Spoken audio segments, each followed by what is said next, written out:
Hello and welcome to my video lesson 7.3, absolute value functions.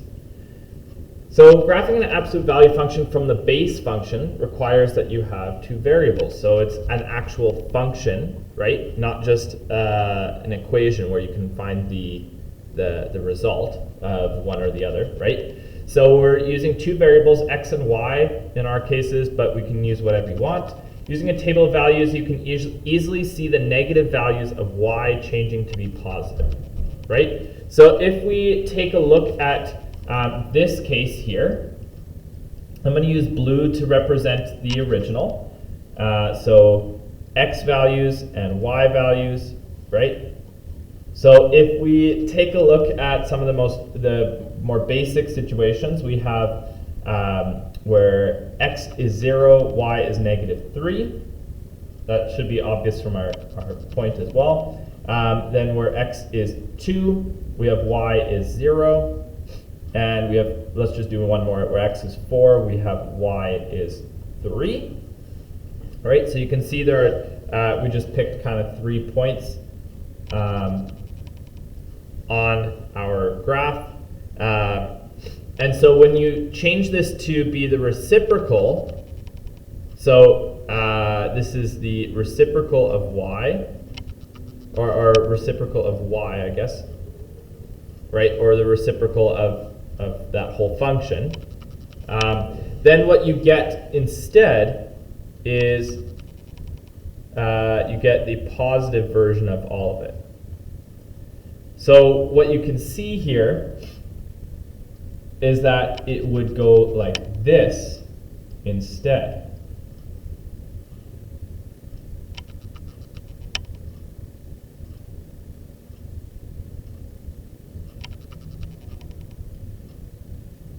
Something like that.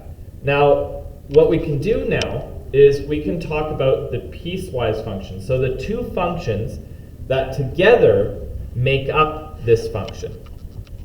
So the two functions that together make up this function. So what does that look like? So let's just say down here, piecewise. Piecewise. For this function here, right? What we can do is we can say that there are y equals, and then two possibilities. We can say the positive possibility is like that, right? Or the negative possibility, like this, where we multiply everything by a -1. Then we put a comma, and we say when that is the case. So if x is, the positive case, or x is greater than 2, or equal to 2, or if x is less than 2, then we do the other one, where you can see here where it flips across the x-axis. Okay, so we don't need to use a table of values, but hopefully by using one here, it becomes a little bit more obvious, right? The -6 becomes a +6. -3 becomes a +3. Okay, so what about using two other cases? So if you want to pause the video, try these ones out. That would be a great idea. I'll try to show both at the same time. There you go. Pause the video, try them out. Okay, so I did label some points here. This is not labeled very well, but this should be, I guess, 2.5 and 2.5. So it looks like that. So this point is a little bit higher than what I had before, but it's pretty much that. Okay, so hopefully you can see that I labeled a couple points. I tried to make sure I hit the x-axis in a very specific spot. So what can we do to show this as without the table of values? Well, what we can do is we can just flip the parts unknown over here, right? So this part, we can see that it curves off downwards, right? So what we're going to have to do is curve it off upwards. this curves off downwards. If there's any negative y's, we just change it so that they're curving off in the upwards direction. Okay, anything that's already positive stays positive.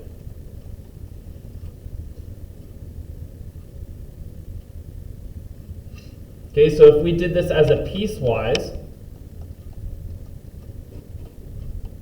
function, then what we do is we go y equals, and then we label the parts. So we say x squared plus 4, then we go negative x squared. Oh, sorry, that should be already at negative x squared plus 4. I made a little mistake. Okay, so anyways, this should be a negative x squared plus 4. Now a positive x squared minus 4 would be the other part. And then we can say if x is, actually it's going to be between 2 points. If it's greater than or equal to negative 2 or less than or equal to 2, then it'd be between those 2 points. And if x is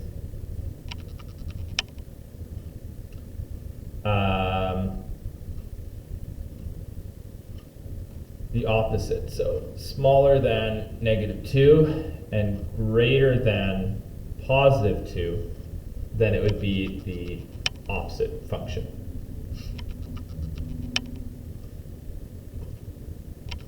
Okay, same thing for the next one, 2.5 and then 2 1/4. So we're going to instead have a value somewhere around there. You can see how it should just be the inverted option of what was at the bottom, assuming that you did a good enough job of that. Okay, and everything else stays the same.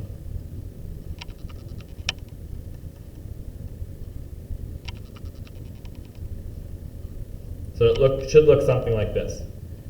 So if we were trying to write it as a piecewise function,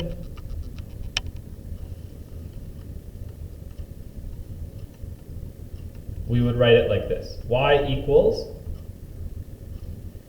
then we put x squared minus 5x plus 4, and then again we do the negative version of that. So negative x squared plus 5x minus 4, and then you write if x is, so the positive version is the outside part, right? Because this was already positive, right? So that would be the outside part. So if x is less than or equal to 1, greater than or equal to 4, that would be in there. And if it is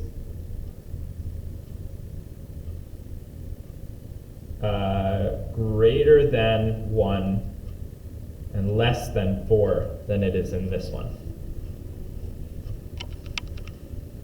Okay, so basically you're just using the 0 point as a way to show or divide the different piecewise functions. Right? So wherever the 0 point is, that's where you divide your piecewise functions up into the different parts. And it's always two different piecewise functions showing the positive and the negative versions of the original equation, or the original function.